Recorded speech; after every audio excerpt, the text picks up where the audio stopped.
Salut à tous, soyez les bienvenus sur la chaîne qui déboîte. Aujourd'hui on va faire une vidéo qui est un petit peu comme celle du moteur thermique. Je n'y connais pas grand chose dans le domaine que je vais tester aujourd'hui, mais je vais quand même essayer de m'y frotter, en espérant ne pas finir avec un fail comme avec le moteur thermique. D'ailleurs tiens, pour ceux qui me demandent tout le temps des nouvelles du moteur thermique, je sais pourquoi il ne démarrait pas dans la précédente vidéo, c'était pas un problème de branchement, c'était pas un problème de carburant mal dosé ou quoi, c'était une fuite d'air dans le réservoir d'essence. Du coup, pas de mise sous pression du carburant, pas de carburant dans le moteur, pas de moteur qui tourne. C'était pas de ma faute, et Let's Do It Yourself ne veut pas m'envoyer un réservoir de rechange. Je sais que Toyan, ils font des kits complets maintenant avec réservoir en métal qui évitent ce genre de problème. Si un jour j'arrive à m'en procurer un, promis, on fera un épisode 3. Cet épisode, donc, j'espère, va se finir mieux. C'est un système hydraulique qu'il va falloir monter cette fois-ci. Je suis confiant parce que la notice a l'air quand même d'être super bien détaillée, donc est-ce que je vais pouvoir me racheter du fail de la dernière fois? C'est parti pour le test. Voilà, donc l'objet du jour s'appelle Armpal, et si j'en crois ce qu'il est écrit ici, c'est en fait un jeu de plateau dans lequel on contrôle avec des manettes hydrauliques, donc deux grues, une pour chaque joueur. On ramasse des cubes de bois, et quand il ne reste plus de cubes sur le tapis de jeu, celui des deux joueurs qui a ramassé le plus de cubes gagne. C'est un petit peu comme Hippoglouton, mais sur stéroïdes, quoi, et avec un système hydraulique. C'est la partie qui m'inquiète, hein, le système hydraulique. Mais bon, apparemment, n'importe quel gamin de 14 ans ou plus est capable de faire fonctionner ce truc-là. Je devrais y arriver. Il y a deux logos en haut, je ne sais pas trop à quoi ils correspondent. Mongda, Rio, ce sont certainement des groupes qui ont cofinancé ce truc, qui est le résultat d'une campagne participative. Vous aurez bien sûr tous les liens dans la description. Donc c'est un jeu qui se joue à deux, mais après rien ne vous empêche de faire des tournois. Et puis j'imagine que si vous avez un pote qui a acheté le même, vous pouvez mettre 4 grues, hein. Il n'y a a priori pas de limite là-dessus. Voilà, donc bah écoutez, on va procéder tout de suite au déboîtage. Voilà, alors c'est une boîte en carton qui est très très bien organisée, vous voyez, il y a des compartiments. Voilà, donc ce sont juste des caches, hein. Hop. Donc ici on peut voir une partie du système hydraulique. Donc ce sont des tuyaux, enfin je ne sais pas si on doit appeler ça des tuyaux ou des durites, dans lequel donc il y aura un fluide, de l'eau, hein, a priori. Et puis en fait ce sont simplement des seringues, et quand vous allez actionner les pompes, les poignées, vous allez simplement tirer ou pousser sur les pistons, et ça va envoyer plus ou moins d'eau dans les tubes et actionner différentes parties mécaniques de l'assemblage.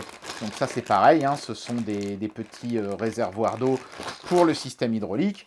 La notice de montage qui est colossale. D'ailleurs, elle a été mise à jour depuis que j'ai reçu l'objet, donc moi je vais utiliser ma tablette pour avoir les pages. C'est plutôt bien fait, plutôt bien imprimé, plutôt clair. Ça a l'air d'être très explicite. C'est en anglais par contre, hein, mais il y a très peu de texte, donc ça ne devrait pas être un problème.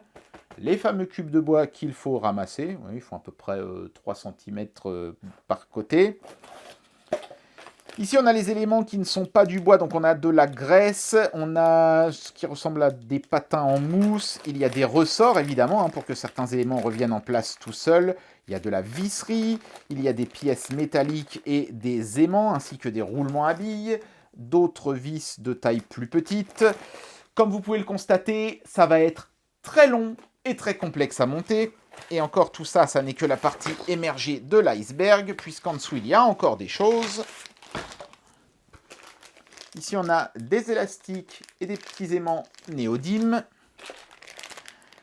Encore un aimant, deux même, qui sont cette fois-ci plats, et quelques éléments de visserie.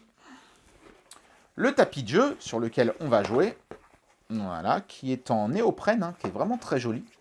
Non, de toute façon, quand l'objet sera entièrement monté, je vous le montrerai dans le détail. Et puis, on a les planchettes de bois. Donc, il y a une première planche comme ça, où il y a deux couches superposées. Donc déjà, rien qu'avec ça, il y a de quoi s'amuser. Et là, oh, c'est la partie la plus lourde. Regardez l'épaisseur de planchettes qu'il y a. Il y en a au moins, je sais pas, une douzaine, facile. À mon avis, même plus, une quinzaine. Donc ça nous promet quelques heures, que dis-je, quelques jours de montage. En règle générale, j'aime bien faire des timelapses, mais là, vu le temps que ça va prendre à monter, je crois que je vais me mettre dans un coin tranquille et le faire sans caméra. Voilà, je suis désolé, hein, mais si je dois faire des timelapses sur 2 jours, il va me falloir je sais pas combien de cartes SD. c'est trop compliqué, c'est trop difficile. Je vais m'attarder peut-être sur certains éléments de montage, vous montrer certains trucs, voilà, du genre, s'il y a des trucs un peu délicats, il faut faire gaffe, je vous montrerai ce que c'est. Si je casse une pièce parce que ça a été mal fichu, je vous le montrerai aussi. Mais à part ça, on va directement passer à l'objet fini. Bien, alors je n'ai même pas encore commencé à faire le montage que déjà, premier truc qui m'a un petit peu chagriné, tous ces éléments que vous voyez devant moi seront indispensables pour finir le montage et ne sont pas inclus. Il y a une règle, une pince, un cruciforme, une pince à épiler, une paire de ciseaux, un marqueur noir et un bloc de cire pour cirer certaines pièces de bois.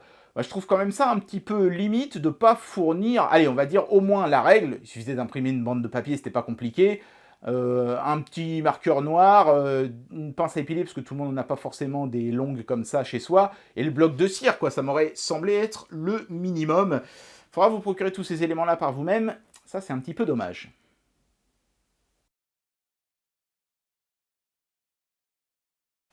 Bien, alors 5 heures plus tard, voilà ce que j'obtiens. Oui, 5 heures, hein. Il a fallu à peu près 1h30 pour faire les poignées de commande que vous voyez ici à gauche. C'est long parce qu'il faut découper tous les tuyaux que vous voyez là. À peu près 2h30 pour faire le bras, parce que c'est un élément assez énorme avec beaucoup d'éléments dessus. Et puis 20 minutes pour faire les 3 éléments que vous voyez derrière. Alors il y a un petit godet, vous voyez, de grue qui peut se mettre à la place de la pince que vous voyez ici.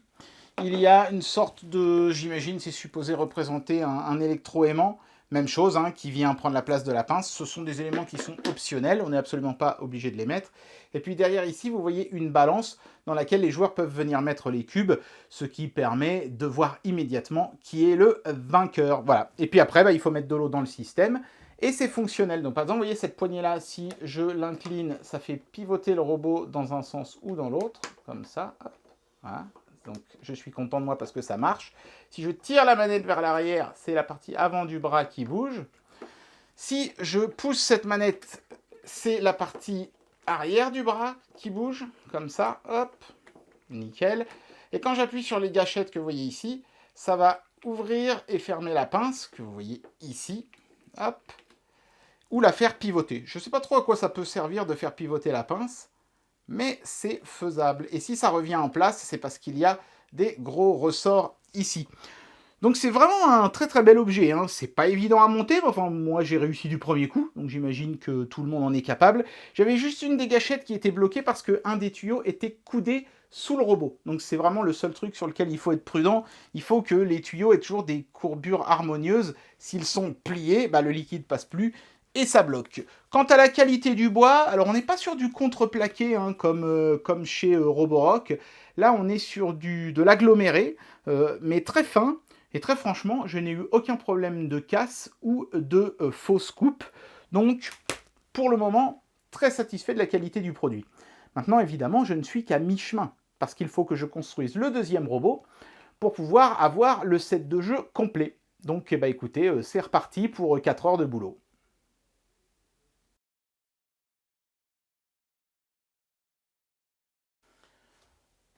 Bien, donc voici donc peu ou prou hein, le setup final que vous aurez une fois que vous aurez assemblé tous les éléments de ce jeu Armpal. Vous aurez donc 2 bras, chacun avec sa commande hydraulique, une balance, des cubes et les petits accessoires. Moi, je n'en ai construit que un de chaque.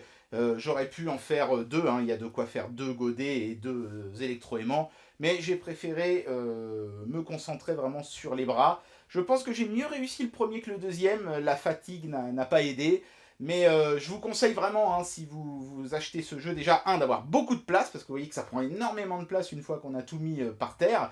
Ou alors il vous faudra une très très grande table, mais prévoyez de l'espace, ça c'est vraiment indispensable. Même moi ici, dans cette pièce qui est quand même pas si petite que ça, je me sens un petit peu à l'étroit. Et puis deuxième chose, idéalement, si vous êtes 2 à jouer, soyez aussi 2 à monter le robot. Comme ça, chacun fait son propre bras et pourra pas dire à l'autre « Ah, mais tu as foiré » ou tout ça. Ou alors sinon, si vraiment vous avez 2 bras qui sont légèrement différents, et ce sera le cas, hein, parce que ce sont des montages en bois, vous pouvez pas faire 2 fois de suite la même chose, c'est presque impossible, et vous faites 2 manches, et chacun utilise l'un ou l'autre des robots, et comme ça, il n'y aura pas de jaloux. Voilà, donc idéalement, ça aurait été bien qu'on soit 2, pour que je vous fasse une démo du jeu à 2, mais dans cette période post-confinement, c'était compliqué de faire venir un pote. Ma femme qui est aide-soignante, elle est fatiguée le soir, j'ai pas envie de l'embêter avec ça. Donc tant pis, je vais jouer tout seul et vous imaginerez que vous êtes le joueur 2 par exemple, et que vous essayez d'aller plus vite que moi, parce que c'est clairement un jeu de vitesse. Assez délicat parce que forcément, les commandes sont assez complexes. Hein. Donc là, par exemple, j'ai la partie haute du bras qui bouge, là j'ai la partie basse du bras qui bouge, comme ça, et avec cette gâchette, j'ouvre et je ferme la pince.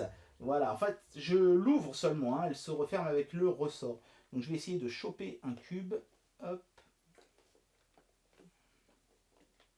Ça demande de la dextérité, hein, mais c'est pas inintéressant. Voilà. Vas-y, je le tiens. Hop. On va essayer de ne pas le faire tomber et de le mettre dans la balance. Vite, vite, vite, vite, vite, vite, vite. Pas facile. Pas facile. Ah. Oh putain, je suis nul. Vas-y. Lâche. Et voilà. Un cube. Remonte. Remonte. Voilà. Ouf. Il faut pas avoir deux mains gauches, ce qui est un peu mon cas, donc j'ai un petit peu de mal. La coordination des mouvements est pas évidente, hein. C'est là qu'on voit que c'est un métier hein, de piloter ce genre de petite grue. Hein.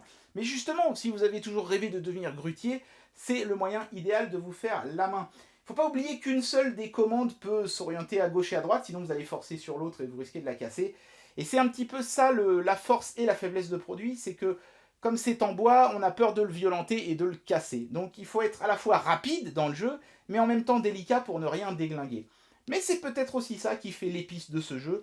Et je pense que quand on est à deux à s'activer autour du truc et à essayer de remplir le plus vite possible ces cubes, le fait que ce soit compliqué et tout, c'est justement ça qui doit déclencher des crises de fou rire. En tout cas, j'ai pris beaucoup de plaisir à le monter, ce truc, c'était vachement intéressant. Et je trouve que le manipuler, c'est rigolo aussi. Donc ouais, c'est un bon petit jeu de société. Que je recommande quand même surtout aux gens qui auront la patience de le monter, parce que c'est long quand même. Bien, il est temps d'amener une conclusion à cette vidéo et de vous donner mon avis sur ce produit. Armpal joue la double carte du jeu de construction d'un côté et du jeu de société de l'autre. C'est assez osé parce que souvent les jeux de construction ça donne un truc auquel on joue tout seul, un Lego par exemple. Alors que là c'est vraiment un truc qui va être fait pour jouer à deux ensuite. Il faut vraiment construire deux bras et c'est super intéressant parce que c'est un jeu qui cumule trois techniques, les assemblages en bois bien sûr, les ressorts et les engrenages à côté, hein, pour que toutes les parties mécaniques puissent bouger. Et puis bien sûr, ce système hydraulique qu'on remplit d'eau pour pouvoir commander à distance le bras et la pince en appuyant sur les gâchettes. Ça fonctionne assez intuitivement d'ailleurs. Je trouve que c'est vraiment pas mal fait. Et je suis assez fan de ce petit concept-là. Monter le produit, c'est vraiment la moitié du plaisir. Et l'autre moitié, ça va être d'y jouer, bien sûr. Alors, c'est un jeu tout simple. Hein. On peut ramasser les cubes soit avec la pince, soit avec le godet, soit avec l'aimant. Alors, avec l'aimant, il ne faudra pas ramasser les cubes. Évidemment, vous remplacerez ça, je ne sais pas moi, par des boulons, par exemple. Peu importe, quelque chose de suffisamment léger pour pouvoir être soulevé par l'aimant. Ça marche bien. Hein. C'est vraiment un jeu très amusant.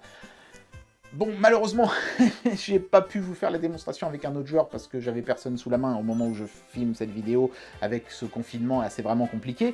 Mais vu quand même qu'il y a une certaine complexité dans les commandes, qu'il faut aller vite, que le joueur d'en face sera peut-être un peu plus doué ou un peu moins doué que vous, ça promet, je pense, des parties quand même assez mouvementées, assez endiablées. Il faudra juste faire attention de pas trop forcer sur les commandes et de pas risquer de les péter. Vu qu'il y en a une qui fonctionne obliquement et pas l'autre, ça risque d'arriver que quelqu'un force sur cette manette-là et la casse. Moi, j'aurais été Armpal, j'aurais fait en sorte qu'on puisse bouger cette manette-là aussi de gauche à droite, même si ça fait rien.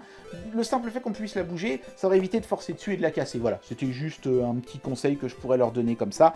Mais à part ça, le jouet fonctionne super bien, c'est vraiment amusant et c'est vraiment intéressant. C'est du vrai edutainement pour le coup. C'est pas un truc prêchi-prêcha qui essaye de vous faire apprendre des trucs bêtement. C'est un jeu de construction intelligent et un jeu de société amusant derrière. Franchement, je suis séduit. Il y a quelques petites améliorations à faire. Aussi au niveau de la notice, peut-être 2-3 étapes qui sont pas hyper claires. À mon avis, ce tuyau-là, il est trop long. Il faudrait, dans la notice que vous disiez, le couper facilement 15 cm plus court. Ça ferait de mal à personne. 2-3 petits ajustements et ce serait vraiment le produit nickel. Pour s'amuser en famille et surtout pour bien s'occuper pour le construire. Moi j'avais une grosse rage dedans, ça m'a bien occupé l'esprit de monter ce machin là, et rien que pour ça je dis merci à Armpal. Et bien voilà, c'était le test de ce jouet en bois Armpal. Un jouet de construction vraiment intéressant, un projet qui vous prendra du temps. Et derrière, un petit jeu de société amusant qui vous occupera encore pendant facilement quelques heures avec vos potes ou avec vos enfants. Vraiment, c'est ça que je retiendrai de cet objet, c'est que c'est un chouette projet et que le produit fini en plus à l'arrivée est amusant. Donc, c'est vraiment la double bonne peine pour le coup. J'espère que ce test vous aura plu et moi je vous dis à très bientôt pour un prochain test qui me prendra moins de temps à monter, j'espère. Allez, tchuss!